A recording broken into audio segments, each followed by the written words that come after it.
नव्या राष्ट्रीय शैक्षणिक धोरणाच्या राज्याच्या अहवालात 8 तास शाळेचा प्रस्ताव ठेवण्यात आल्यानं याबाबत वादविवाद चर्चा होऊ लागल्या. यावर शिक्षण मंत्री विनोद तावडे यांनी स्पष्टीकरण देत 8 तास शाळेचा हा केवळ प्रस्ताव असल्याचे सांगितलंय. केंद्र सरकारच्या वतीनं देशभरातील शिक्षण प्रणालीमध्ये आमूलाग्र आणि काळाच्या बरोबरीने बदल घडवून आणण्यासाठी नवे राष्ट्रीय शैक्षणिक धोरण आखण्यात येत आहे.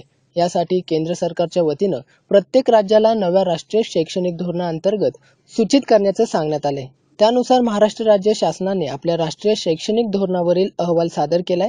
या धोरणांमध्ये शाळेचा काळ हा 6 तासांवरून 8 तास करण्याचा प्रस्ताव ठेवण्यात आलाय.